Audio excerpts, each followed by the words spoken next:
कौम के बहुत बड़े रहनुमा हाजी सलाउद्दीन साहब जो मंच पर बैठे हुए हैं, सिकंदराबाद की जमीन पर उनका इस्तकबाल करता हूं। और इसी के साथ मुझे आज खुशी हो रही है, दिल्ली एनसीआर के हमारे तमाम गाजियाबाद, बुलंदशहर और कुंचा से तमाम हमारे बुजुर्ग और हमारी कौम के रहनुमा यहाँ आज सिकंदराबाद की सरजमीन पर आए हैं। हमारे बीच में हमारे जिले के सदर रहे, जिन्होंने हम मुझे गोद में खिलाया, जनाब हाजी जहूर साहब जो यहाँ बैठे हुए हैं, जिनको कि अल्लाह का शुक्र है सिकंदराबाद की जमीन पर पैदा हुए और जिन्होंने चमड़े के कारोबार में पूरे हिंदुस्तान के अंदर नाम कमाया। मैं अपने बचपन से सुनता चला आ रहा था, जमेतुल कुरैश है, जमेतुल कुरैश है। तो मेरे सुधर एडवोकेट साहब ने भी काम किया।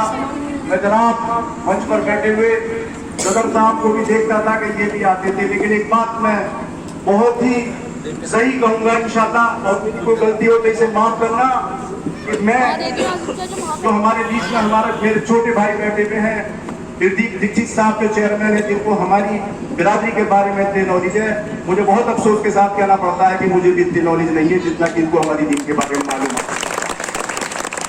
मैं एक चीज और कहूंगा, चेयरमैन साहब को ये बताना चाहता हूं कि जमातुल कुरैश का वजूद तब पैदा हुआ था जब आरएसएस भी हिंदुस्तान के अंदर नहीं थी, लेकिन जमातुल कुरैश ने कोई अमली काम नहीं किया, 100 साल के अंदर कुछ नहीं किया। अगर आप आज इकट्ठे हुए हो तो अमल करने की तौफीक लेकर जाना, वरना जमातुल कुरैश का कोई फायदा नहीं होगा। जमातुल कुरैश वो कुरैश है, जैसा चेयरमैन साहब ने कहा, ये अरब से निकली भी वो कौम है जिसके लोग सफेद होते थे, लंबे होते थे, हमारे बुजुर्ग गोरे होते थे, जो बात मारकर या कन्वर्ट होकर जिनका काला रंग होता था, जो फारसी बोलते थे, अरबी बोलते थे, खलका बोलते थे, रबा बोलते थे, लेकिन तुमने अपने वजूद को मिटा दिया, तुमने अपनी कौम को नहीं पहचाना। आपस में अगर कोई काम या 100 साल के अंदर नहीं हुआ। आज नवाब साहब जिनके बेटे हैं, उन्होंने भी बड़ी फिक्र थी। चाचा शब्बीर साहब जो कि हमारे बुजुर्ग थे, पंचायतों में जाते थे, कौम को इकट्ठा कर देते। हमारे बीच में मेरे बड़े भाई जैसा नूर कुरैशी साहब ने कहा, अजीम साहब ने कहा, इनकी बातों पर गौर करो, वक्त बहुत कम है। जो मुझे फख्र होता है कि मैं करीब मिंबर जैसी औलाद के अंदर पैदा हुआ और मैंने 45 साल से गलत कर दो, अल्लाह का शुक्र है पूरा जिला मुझे जान गया उनकी दुआओं से। तो मैं एक ही बात कहूंगा, ज्यादा नहीं कहूंगा, वक्त बहुत कम होता है, बहुत जज्बाती आदमी बहुत कुछ पता है कि हाँ जमातुल कुरैश का आदमी यहाँ पैदा हुआ है तो दावत खाने के लिए पैदा मत होना, और उनको आगे बढ़ाने के लिए पैदा होना,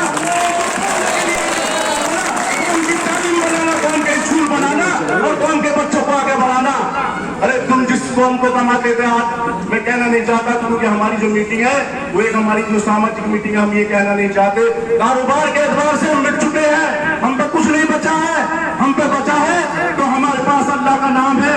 इसको लेकर दिल्ली और एनसीआर के आप तमाम लोगों ने अगर मेहनत कर ली तो एक दिन वो होगा कि आप कारोबार के एतबार से भी आगे होगे, तालीम के एतबार से भी आगे होगे और आपका सारा मसला हल हो जाएगा।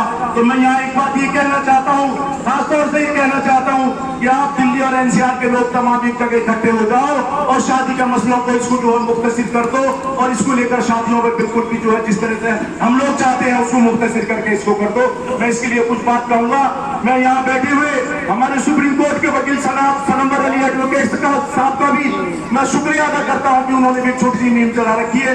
ये हमारी जितनी भी जमातुल कुरैश और जमात जितनी भी बनी हुई है, सब एक है, कोई कहीं काम कर रहा है, कोई कहीं काम कर रहा है, हमें कोई निफाक नहीं है। मैं यहाँ पर आए हुए अपनी सरजमीन पर जनाब सनंबर अली एडवोकेट साहब का भी शुक्रिया अदा करता हूँ कि वो आज सिकंदराबाद की सरजमीन पर आए। मैं मुख्तसिर में अपनी कुछ बातें ये रखना चाहता हूँ कि भी आप जो है कम से कम इतना जरूर करें कि अपने बच्चों को पढ़ाएं, तालीम के मामले में आगे ले जाए, पढ़ाएं। मैं अकेला आदमी हूँ, वहाँ पर 3-4 वकील हैं, अल्लाह का शुक्र है अब्दुल हकीम साहब भी टॉप पे थे और मैं भी वहाँ टॉप पर हूँ, अल्लाह का शुक्र है, मुल्ला अल्लाह का शुक्र है।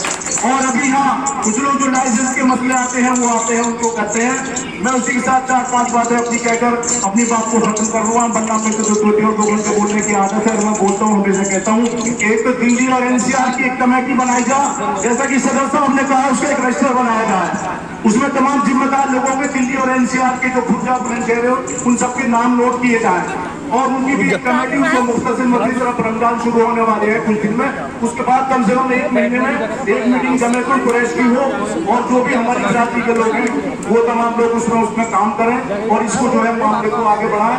इसी के साथ साथ जैसा कि ये कहा गया है, अभी जो मामला आ रहा है इस तरह का, कभी बिरादरी को किस तरह से ये किया जाए, तो दहेज की लानत रहे।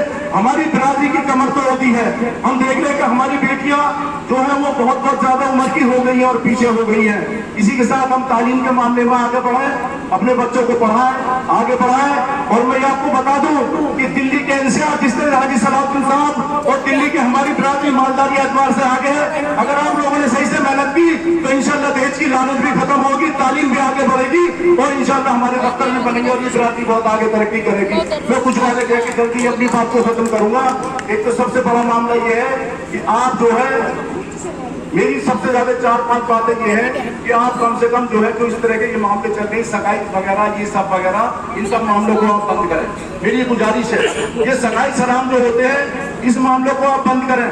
और दूसरी जो बनाते ले जाने का सिस्टम है, मेरी एक ये भी राय है कि आप इसको बंद करें, निकाह मोहल्लों के अंदर करें।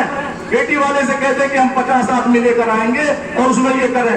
भाई दहेज तो रुक नहीं सकता तुम लोगों से, ना तुम तो रोक पाओगे। अभी बेटी वाले से कहते हो कि हम 50 आदमी लेकर आएंगे, जो तुझे दहेज देना वो 8-10 दिन पहले दे दे, उसको जो भी दहेज देना है उसको दे दो। बारात ले जाना बंद कर दो।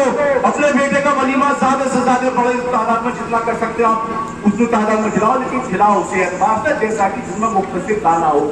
इस तरह से आप करोगे। तालीम का मामला कर लो, दिल्ली एनसीआर एक ऐसी जगह है, अगर आपने मेहनत कर ली दहेज भी बंद हो जाएगा, तालीम भी हो जाएगी, आपके बड़े बड़े मरकज भी बंद हो जाएंगे। और दिल्ली इस एनसीआर में इतना पैसा है कि आप अपनी यूनिवर्सिटी से लेकर तब तालीम के मामले सारे मसले हल कर सकते हैं। अल्लाह के वास्ते दहेज के मामले की जो है मुख्तसिर कर दो और हमने जो सही से मामले को तालीम को बढ़ते। मैं समझ रहा हूँ नवाब भाई का इशारा आ रहा है, अगर मुझसे कुछ गलत निकल गया हो तो मैं अपनी माफी चाहता हूँ।